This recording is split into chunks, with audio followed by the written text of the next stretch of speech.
7-8 दिन बाद कोई अफसर आते थे, उनका तो एक ही सवाल था, और तो उनका कोई मेरे से काम नहीं था, मेरे पे तो कोई ऐसा मसला नहीं था। एक दिन उन्होंने मुझे किसी जगह बाहर निकाला और एक चर्चल का सिगार दिया। उन्होंने कहा सिगार पीने के बाद प्लीज़ आप इंटरव्यू ये बातें कह दो। ठीक है। सो सिगार मैंने आधा पिया और वो मैंने पढ़ा तो वो तकरीबन वैसा ही था, ऐसे ही था, इज़ार अहम का फ़र्क था जो पहले दिन मुझे दिया गया था। राइट। चर्चिल का सिगार, उन्होंने कहा मैं अपनी जेब से लेके आया हूँ, मैं नहीं चाहता कि कोई ज़्यादती हो। मैंने यूं करके सिगार फेंका, आधा मैं पी चुका हुआ था, और उनको कागज़ दे दिए कि बाद में वो कागज़ तय हुआ कि मैं ये पढ़ूँगा प्रेस कॉन्फ्रेंस में। तो मैंने कहा 2 मैं पढ़ूँगा। आप मान गए?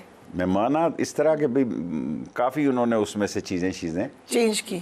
ठीक उसको। क्या आपने कहा था कि औरतों के बारे में कोई बात नहीं होगी? इमरान खान के ख़िलाफ़ भी मैं बात नहीं करूँगा, मैंने कहा। ये आपने कहा, ठीक। मैं उसकी पार्टी में नहीं हूँ। अगर मैं पीटीआई में होता तो मैं कोई सोचता कि अभी बात की जा सकती है। ठीक है। ख्वाब में मुझे माँ आया करती थी हर दूसरे तीसरे दिन।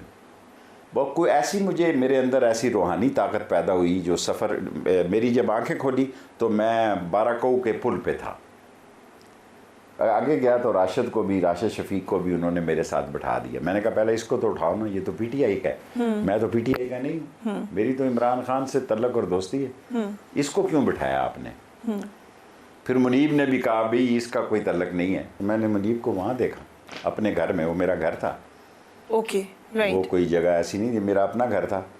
तो इन दी एंड जो था, मैंने कहा कि यार ये बात वहीं पहुँचती है, सिर्फ लफ्ज़ों का हेर फेर है ये। मैंने उसको इधर रख दिया और अपनी बात खुद करना शुरू कर दी उनके उधर। इन दी एंड उन्होंने कहा कि भाई ये तो मसला ख़राब हो गया। मैंने कहा हो गया तो फिर ले जाओ। फिर उन्होंने एक कमरे में मुझे बंद कर दिया मेरे घर में 3 उधर ही इंटरव्यू के बाद? कुछ नहीं कहा। इंटरव्यू के दौरान जो बदतमीजी की बातें आई वो गलत थी? मैंने की नहीं, मैंने अपना ये सारा इंटरव्यू ऑन करता हूँ, जो कुछ कहा मैंने खुद कहा। ठीक है, ठीक। इल्हामी जो बातें मेरे मुंह में अल्लाह ताला ने और दिमाग में डाली वो मैंने की, उनका मैंने नहीं देखा। मैंने कहा यहाँ एक कागज़ पड़ा था, मुझे चक्री का नाम भूल रहा था, क्योंकि वो कहते थे कि चक्री में जो मीटिंग हुई है उसका लिंक है लाल हवेली के साथ। ठीक है। तो मैंने कहा वो चक्री की भी इधर कहीं बातचीत थी, वो तो हो रही थी कि ये वो कागज़। और फिर 3 दिन के बाद उनको कोई तरस आ गया। उन्होंने कहा जी जाएं आप, लेकिन आप इलेक्शन जो है वो भूल जाएं, आप जेल में होंगे। फिर मैं जेल में ही था, मैंने खर्च नहीं किया। 0 आपने एक्सपेंस दिया इलेक्शन कमीशन को? इलेक्शन कमीशन को मैंने 0 का। बट एक सवाल ये है कि आप तो चिल्ला काट रहे थे, आपने बयान नहीं दिया, सारी तकलीफ आप बताए इतनी उठाई वहाँ पर, तो फिर वो कहते हैं ये आपकी गलती है। वो हर वक्त ये जब आते थे कि तुम बहुत बड़े बेवकूफ़ हो और तुम इमरान खान को नहीं जानते, हम इमरान खान को जानते हैं और तुम अपना वक्त ज़ाया कर रहे हो। जिन लोगों ने लिख कर दिया है वो भी आप ही के साथी थे। मैंने कहा जी दिया होगा, मैं नहीं लिख के दूँगा। क्यों आपने इतना सख्त स्टांस लिया? अभी आपने सोचा कि बस मैंने ये नहीं करना, मतलब बंदा टूट भी जाता है।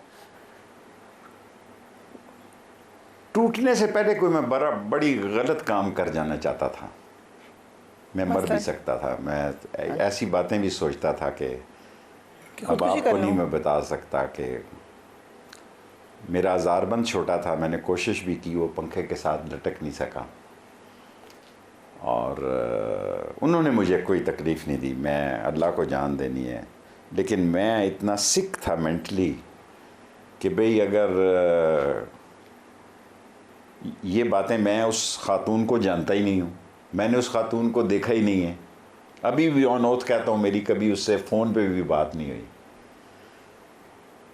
तो फिर मैं आ गया और फिर मुझे पता था कि मैंने पकड़ा जाना है। इलेक्शन के नॉमिनेशन दाखिल किए, वो कैंसिल हुए, हाई कोर्ट में गया, मंजूर हो गए, फिर ये ट्रिब्यूनल में ले गए। मेरे ड्राइवर किससे मिल गए, ये उसको पैसे दिए, उसके भाई को आईबी में रखा और उसने मेरी लोकेशन बता दी। आजकल तो टेलीफोन पे लोकेशन पता लग जाती है। पर क्वेश्चन इज पीटीआई ने क्यों आपका साथ नहीं दिया? जब आप उनका साथ दे रहे थे तो पीटीआई ने क्यों आपको पता डिसोन नहीं, किया? समझ नहीं आई मुझे कि क्या हुआ और दुख क्या हुआ? नहीं। लेकिन मैंने किसी को कहा नहीं कि मुझे टिकट दो। मैंने अपनी तौहीन समझा कि मैं इमरान खान को कहूँ कि मुझे टिकट लेकिन आपको दुख हुआ? हुआ। ऑफ कोर्स, मैं इंसान हूँ। वो कोई मेरे रीच दिल आउट में मेरे दिल में ये बात तो है ना, लेकिन मैंने ये जाहिर नहीं की, ना कोई उसके खिलाफ बात की। बाहर निकल कर भी मैंने उसकी हमायत में बयान दिया। उस वक्त ये सोचा कि चलो अब कर देता हूँ प्रेस कॉन्फ्रेंस वाला लाइटर? मैंने कहा उस वक्त तो नहीं सोचा कि टिकट नहीं दिया तो अब मैं कर देता हूँ प्रेस कॉन्फ्रेंस? नहीं नहीं नहीं, टिकट नहीं दिया का तो मुझे देर से पता लगा कि भाई ये हो रहा है। असल में तो पहले वो कियानी साहब थे, कह रहे थे कि वो आ रहे हैं। मैंने कहा ठीक है। फिर मैंने अहद कर लिया था कि मैंने उसको दोस्त कहा है, मैं उस दोस्ती पर दाग ना पड़ने दूं। और मामूली सी बात है, 17 दफ़ा मैं वज़ीर रहा हूँ, एक दफ़ा है मैंने पहले भी मैं आ रहा हूँ इलेक्शन 2, तो एक दफ़ा और हार गया तो कौन सी क़यामत आ गई। जो जीत गए उन्होंने क्या तलवारें चलाई हैं, सारे घोड़े गधे खच्चर बांधे हुए हैं असम्बली में। किसी की मैं जानता ही नहीं। एक मुझसे गलती हुई, पिछले दिन मैं कहीं जा रहा था, अल्लाह मेरा गुनाह माफ़ करे, तो एक बंदा काफ़ी मेरे करीब आ रहा था। वो उधर बैठा, उधर से उधर बैठा, फिर इधर आया। मैं समझा ये कोई आईबी का बंदा है। तो मैंने कहा तुम आईबी के आदमी हो? उसने कहा जी मैं तो एमएनए हूँ इस वक्त। मैंने कहा माफ़ कर देना, मैं आपको, यानी ऐसे लोग भी आ गए जिनकी टिकट जीत गए। पीटीआई को उस वक्त हवा बनी हुई थी इसलिए जीत गया, हालांकि पीटीआई के पास तो बल्ला भी नहीं था।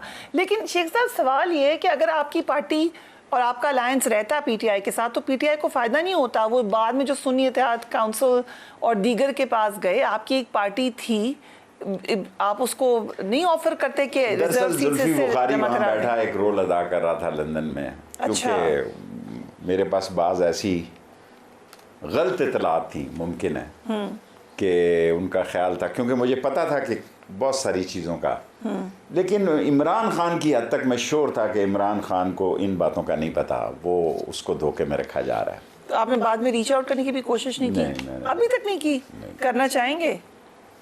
कोई चाहेगा तो देखी जाएगी। मैं तो जब तक मस्जिद में हैया लसला हैया ललफला ना हो, तो मस्जिद में भी आवाज़ अजान की आना चाहिए कि उसके बाद जाते हैं आप। उसके बाद जाते। लेकिन आपको लगता है कि एट सम पॉइंट ये मिसअंडरस्टैंडिंग हुई है, मिसट्रस्ट है, क्या हुआ, क्या है, क्यों नहीं आप पे इत्मीनान? मेरे ख्याल में मिसअंडरस्टैंडिंग ही हुई है। कान जो लोग भरते शरते थे जाके, ऐसे ही लोग थे वो।